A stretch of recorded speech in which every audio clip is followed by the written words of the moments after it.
નમસ્કાર ખેડૂત મિત્રો, હું રવિ ચૌહાણ આપ સૌનું આ ડિજિટલ પ્લેટફોર્મ ઉપર હાર્દિક સ્વાગત કરું છું। મિત્રો, ગુજરાતના લગભગ બધા જ વિસ્તારની અંદર ખૂબ સારો એવો વરસાદ થઈ ચૂક્યો છે। ઘણા બધા વિસ્તારની અંદર અત્યારે વરાપ છે અને ખેડૂત ખેતરમાં હલાય એવું થાય અથવા તો કોઈ પણ કામ કરી શકે એવી પરિસ્થિતિ છે। ત્યાં અત્યારે નાના મોટું જે કંઈ દવાના સ્પ્રે ચાલુ થઈ ગયા છે, ખાતર નાખવાનું ચાલુ થઈ ગયું છે। તો મિત્રો, ખાસ કરીને આજે આ વિડીયોની અંદર આપણે કપાસની અંદર જે કંઈ ખાતર નાખવાનું છે એની વાત કરવાની છે। જે ખેડૂત મિત્રોએ આ વર્ષે કપાસનું વાવેતર કરેલું છે અને એમનો કપાસ અત્યારે 50 દિવસથી લઈ અને 60 દિવસ સુધીનો થઈ ગયેલ છે। મિત્રો, તમે જે કંઈ ખાતર નાખેલું હશે તો એ પાયાની અંદર નાઇટ્રોજન અને ફોસ્ફરસ વાળું ખાતર નાખેલું હશે। તો મિત્રો, કપાસ આપણને ખબર છે કે એક હાઈ ફીડિંગ ક્રોપ છે કે જેને વધારેમાં વધારે પ્રમાણની અંદર તત્વોની જરૂરિયાત રહેતી હોય છે। મિત્રો, આપણો જે કપાસ છે એ 1.5 થી 2 સિઝનનો પાક છે। તમે જ્યારે મિત્રો કોઈ પણ ખાતર નાખો છો ત્યારે આપણે કપાસની અંદર એવું મેનેજમેન્ટ કરવું જોઈએ, ખાસ કરીને ખાતર વ્યવસ્થાપન એવું કરવું જોઈએ કે આપણા કપાસને લાંબા સમયગાળા સુધી ધીમે ધીમે ખાતર મળતું રહે। તો મિત્રો, આ સમયે ખાસ ICL કંપનીનું જે પોલીસલ્ફેટ આવે છે એ નાખવાની ભલામણ કરવામાં આવે છે। મિત્રો, ICL કંપનીનું પોલીસલ્ફેટ શા માટે?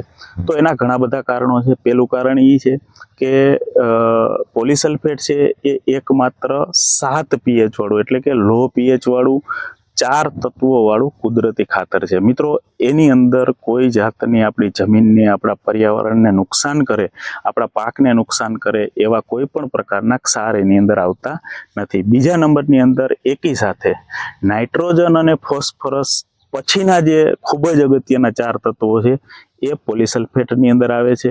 જેમ કે પોટાશ આવે છે, કેલ્શિયમ આવે છે, મેગ્નેશિયમ આવે છે અને સલ્ફર આવે છે।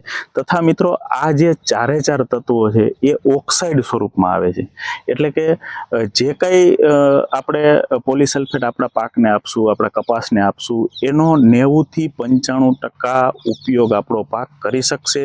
આ ખાતરનું લીચિંગ નથી થતું કે વોલેટાઇલ નથી થતું। આ ખાતર જ્યારે જમીનની અંદર જશે ત્યારે જે કાંઈ તત્વો છે એ પ્રક્રિયા કરી અને છૂટું પડશે એટલે એ છોડ લેશે, ઓક્સિજન છે જીવાણુ લેશે। મિત્રો, પોલીસલ્ફેટમાં 12.5% પોટેશિયમ ઓક્સાઇડ સ્વરૂપે રહેલો છે, 5% મેગ્નેશિયમ ઓક્સાઇડ સ્વરૂપે રહેલો છે, 17.5% સલ્ફર કે જે સરકારશ્રીની ગાઈડલાઈન પ્રમાણે એસ લખેલો છે પણ એની અંદર 47 થી લઈ અને 48% સુધી ડાયરેક્ટ સલ્ફેટ ફોર્મની અંદર સલ્ફર રહેલો છે, તથા 15% જેટલો કેલ્શિયમ પણ ઓક્સાઇડ સ્વરૂપે રહેલો છે। મિત્રો, પોલીસલ્ફેટને તમે કોઈ પણ ખાતર હોય એની સાથે મિક્સ કરીને આપી શકો છો।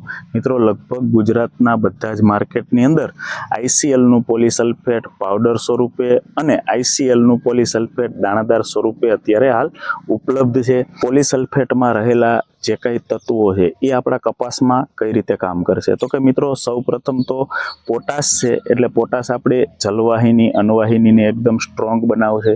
ત્યાર પછી જે કાંઈ ઝીંડું બનતું હશે, જે કાંઈ અંદરના રેસા હશે એ રેસાની લંબાઈ વધારવામાં મદદ કરશે। એનો જે કાંઈ વ્હાઇટનેસ છે એ વધારવામાં મદદ કરશે, આપણા છોડની રોગપ્રતિકારક શક્તિ વધારશે। આવા ઘણા બધા રોલ રહેલા છે। ત્યાર પછી મેગ્નેશિયમ આવે છે। તો મિત્રો, મેગ્નેશિયમ આપણા જે પાનની અંદર ક્લોરોફિલ છે એનું જે કંઈ પ્રમાણ છે એને જાળવવામાં મદદ કરશે કે જેથી કરીને પ્રકાશ સંશ્લેષણની પ્રક્રિયા વધારેમાં વધારે થાય અને આપણો જે કંઈ છોડ છે વધારેમાં વધારે સૂર્યપ્રકાશની હાજરીમાં ખોરાક બનાવી શકે। ત્યાર પછી મિત્રો, જે કંઈ કેલ્શિયમ આવેલો છે તો કેલ્શિયમ છે એ આપણા મૂળને એકદમ મજબૂત કરશે। જે કંઈ છોડની અંદર વ્યવસ્થિત રીતે ઉપરથી જે કંઈ ટીપ નીકળશે એને લંબાવવામાં સારામાં સારો રોલ ભજવશે। પછી જે કાંઈ આપણું ઝીંડવું છે તો એને એકદમ મજબૂત અને વ્યવસ્થિત આકારવાળું બનાવશે। અંદર જે કંઈ રેસા છે તો એ રેસા બનાવવામાં પણ ખૂબ જ મદદરૂપ બનશે। સલ્ફર છે એ શું કામ કરશે? તો કે સલ્ફર એક તો તેલની ટકાવારી વધારવામાં મદદરૂપ થશે। ત્યારબાદ જમીનમાં રહેલો ફોસ્ફરસ વધારેમાં વધારે અવેલેબલ કરાવશે, તથા જે કાંઈ આપણું કપાસનું ઉત્પાદન આવશે એમાં સારામાં સારી ગુણવત્તાનું ઉત્પાદન આવે એ માટે પણ સલ્ફરનો રોલ ખૂબ જ મહત્વનો છે। અને આપણો જે કાંઈ છોડ છે અથવા તો આપણા જે કાંઈ મૂળ તંત્રની આજુબાજુ સલ્ફર છે એ એક ફૂગનાશક તરીકેનું પણ કામ કરશે અને અમુક જે કંઈ આપણા મૂળને નુકસાન કરતી જે ફૂગ છે એની સામે પણ થોડા જાજુ પ્રોટેક્શન પૂરું પાડે છે. તો મિત્રો આ જે ચારેય તત્વો છે એ ખૂબ જ અગત્યના છે કપાસ માટે. એટલે મિત્રો તમે જે કંઈ ખાતર આપતા હોવ છો તેની સાથે તમે પોલીસલ્ફેટનો ઉપયોગ કરી શકો છો.